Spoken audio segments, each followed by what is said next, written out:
Hello everyone, this is Saurabh Sharma once again. Welcome to our channel Never Quit. आज हम physics की second class लेकर आए हैं। जिस तरह से आपने हमारी बाकी क्लासेस को अपना प्यार दिया, उसी तरह से आगे भी हमारे वीडियोस को अपना प्यार देते रहें, ताकि हम आपके लिए और मेहनत करें और अच्छी अच्छी वीडियोस बनाते रहें। और जिन्होंने फ़िज़िक्स की फ़र्स्ट क्लास नहीं देखी है वो देख लें, उसका लिंक आपको इस वीडियो के डिस्क्रिप्शन बॉक्स में मिल जाएगा।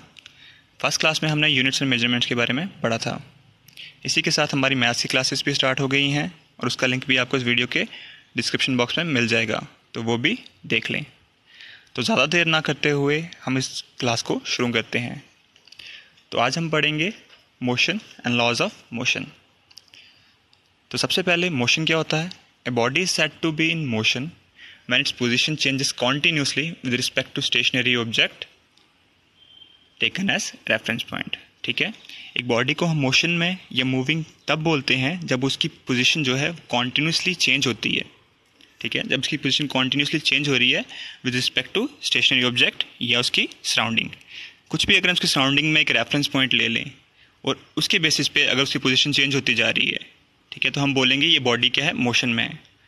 For example, when the position of car changes continuously with respect to stationary objects like houses, trees, we say that the car is moving or that the car is in motion।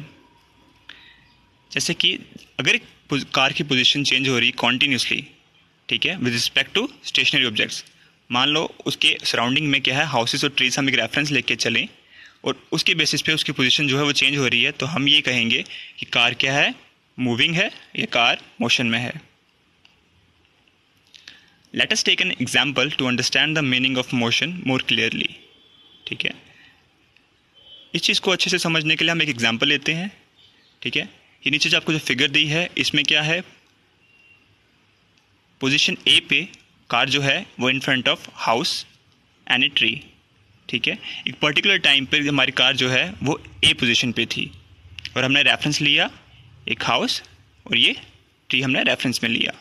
ठीक है, after some time और we can say after 5 seconds हमारी car जो है वो B point पे पहुंच गई। ठीक है, जो कि काफ़ी दूर है उस पोजीशन से।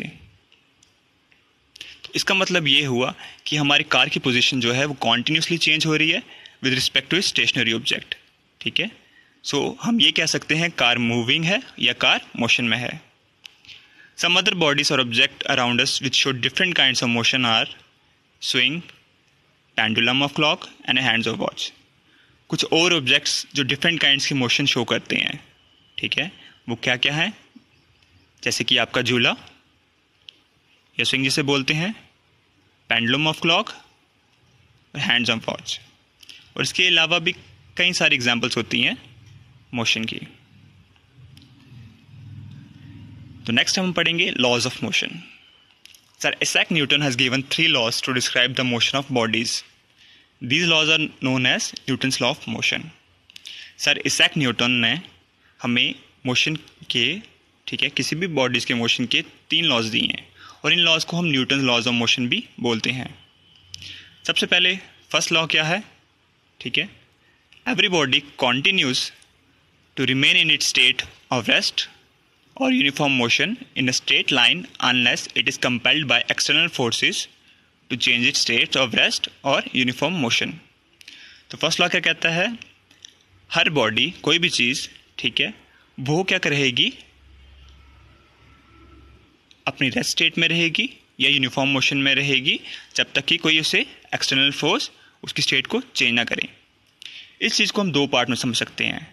पहला पार्ट कह रहा है कि अगर कोई चीज़ रेस्ट पोजीशन पे है तो वो रेस्ट पे ही रहेगी जब तक कोई एक्सटर्नल फोर्स उसे उसकी पोजीशन से चेंज ना करे। For example, a book lying on a table remains lying there unless some body applies force to lift or move it. For example, अगर एक बुक जो है टेबल पे पड़ी है तो वो वहीं रहेगी जब तक कि कोई फोर्स उसे उठा ना ले या वहाँ से मूव ना कर ले। सेकेंड पार्ट कह रहा है, अगर कोई चीज़ यूनिफॉर्म मोशन में है, ठीक है, अगर कोई चीज़ यूनिफॉर्म मोशन में है तो वो उसी मोशन में ही रहेगी अनटिल एंड अनलेस, जब तक उस पर कोई फोर्स अप्लाई ना हो उसे रोकने के लिए। इसकी एक एग्जांपल ले लेते हैं। If a bicycle is moving then it would go on moving forever if there is no external force like air resistance and friction to oppose the motion of a bicycle.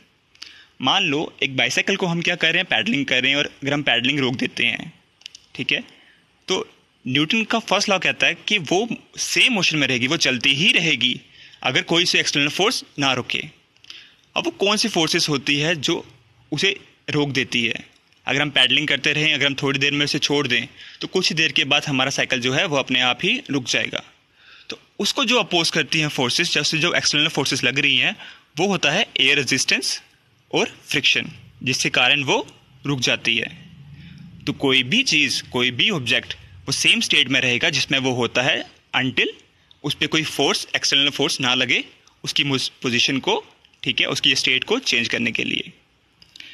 अब Newton first law में कुछ important चीज़ें याद करने के लिए कि Newton first law को गैलीलियोस लॉ या लॉ ऑफ इनर्शिया भी बोलते हैं, और न्यूटन फर्स्ट लॉ हमें फोर्स की डेफिनेशन के बारे में बताता है या देता है। नेक्स्ट है हमारे पास Newton second law of motion. तो Newton second law of motion कहता है the rate of change of momentum of a body is directly proportional to the applied force and takes place in the direction of force.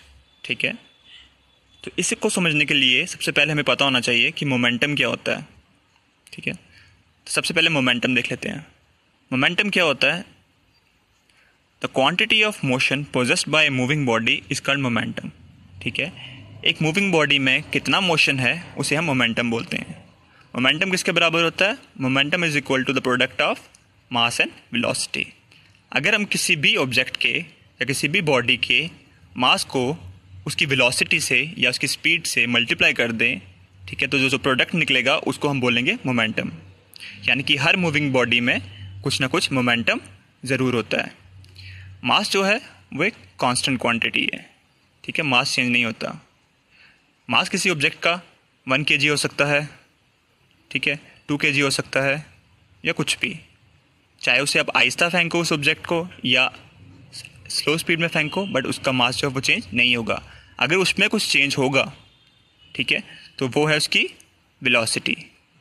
ठीक है, या velocity बढ़ेगी या कम होती जाएगी, बट चेंजेस जो होंगे वो वेलोसिटी में होंगे, जिसके कारण उसके मोमेंटम में चेंजेस होंगे। ठीक है, तो सेकेंड लॉ कहता है the rate of change of momentum. ठीक है, तो जो चेंजिंग मोमेंटम हमारे पास, जो मोमेंटम चेंज हो रहा है किसी भी बॉडी का, वो डायरेक्टली प्रोपोर्शनल होता है अप्लाइड फोर्स के। ठीक है,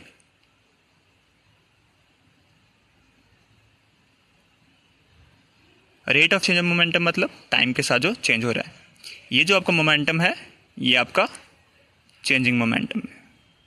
ठीक है,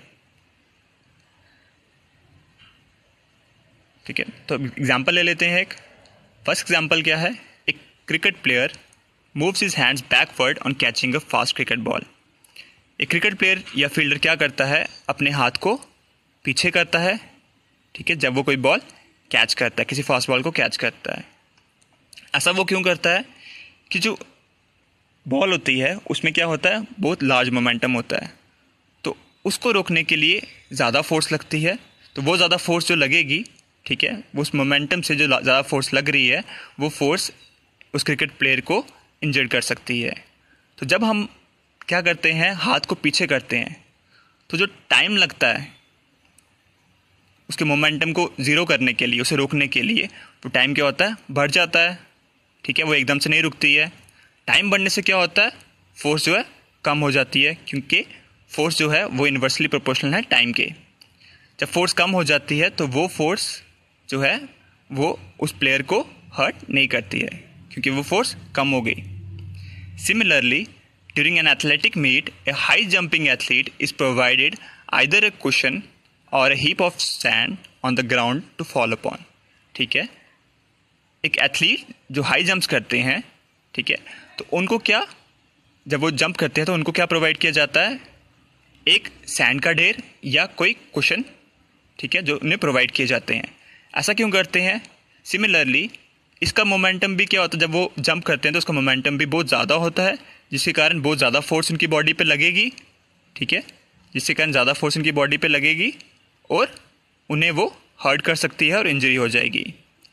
क्योंकि अगर मोमेंटम बढ़ा, ठीक है, तो फोर्स भी बढ़ जाएगी, क्योंकि ये डायरेक्टली प्रोपोर्शनल है। तो इसके कारण वो प्लेयर जो है वो हर्ट हो सकता है। तो जब उसको हीप ऑफ सैंड पे, ठीक है, सैंड के ढेर पे या कुशन पे उसे जंप करवाया जाता है, उसे लैंड करवाया जाता है, तो जो टाइम लगता है उसे रोकने के लिए, उस मोमेंटम को ज़ीरो करने के लिए, वो टाइम जो है बढ़ जाता है, जिससे कारण जो फोर्स उस बॉडी पे लगती है, ठीक है, उस प्लेयर पे लगेगी वो कम लगेगी, जिससे कारण वो प्लेयर हर्ट नहीं होगा। ठीक है, तो नेक्स्ट हम देखते हैं important note. Newton second law of motion जो है वो हमें रिलेशनशिप देता है फोर्स और एक्सेलरेशन में। ठीक है, न्यूटन सेकंड लॉ हमें बताता है फोर्स जो है वो प्रोडक्ट है मास और एक्सेलरेशन का, और न्यूटन सेकंड लॉ जो है वो हमें फोर्स के मैग्नीट्यूड के बारे में भी बताता है। अब हम देखते हैं Newton third law of motion. Newton third law of motion बहुत ही इंपॉर्टेंट लॉ या बहुत ही फेमस लॉ है, ठीक है, जो कई जगह आपने शायद सुना हो। Newton third law of motion क्या आता है? To every action there is equal and opposite reaction. ठीक है, हर क्रिया की एक बराबर, ठीक है, प्रतिक्रिया होती है और विपरीत प्रतिक्रिया होती है। ठीक है, अब यहाँ पे जो एक्शन और रिएक्शन है ये क्या है? ये फोर्सेस हैं। ठीक है, ये एक्शन रिएक्शन क्या है? ये फोर्सेस हैं जो लग रही हैं। अब इसको समझने के लिए हम कुछ एग्जाम्पल ले लेते हैं। ठीक है, फर्स्ट एग्जाम्पल है, in order to swim a person pushes the water backward with his hands and he in turn is pushed forward due to the reaction of water. जब कोई भी इंसान पानी में स्विमिंग करता है तो वो क्या करता है? अपने हाथ पीछे की तरफ धकेलता है। ठीक है, वो अपने हाथ पीछे की तरफ धकेलता है, तो पानी इन टर्न क्या करता है? उसे आगे की तरफ धकेलता है। ठीक है, तो न्यूटन थर्ड लॉ कहता है to every action there is equal and opposite reaction. अब स्विमर ने क्या किया? उसने फोर्स लगाई पीछे की तरफ, और पानी ने क्या किया? उसको उसी फोर्स से आगे की तरफ धकेला, यानी कि ऑपोजिट डायरेक्शन में। ठीक है, similarly when a bullet is fired from a gun the bullet moves forward whereas the gun kicks backward. ठीक है, जब एक बुलेट फायर की जाती है फॉरवर्ड की तरफ, तो जो गन होती है वो पीछे की तरफ किक होती है या आती है। ठीक है, एक जोर लगता है पीछे की तरफ। ठीक है, यानी कि जितनी फोर्स उसे आगे लगी बुलेट को आगे करने में, उतनी ही फोर्स वो बुलेट पीछे की तरफ अपोज करेगी। ठीक है, तो ये है Newton third law of motion. I hope आपको ये समझ आया होगा। So thank you for watching this video. I hope आपको ये वीडियो लेक्चर पसंद आया होगा।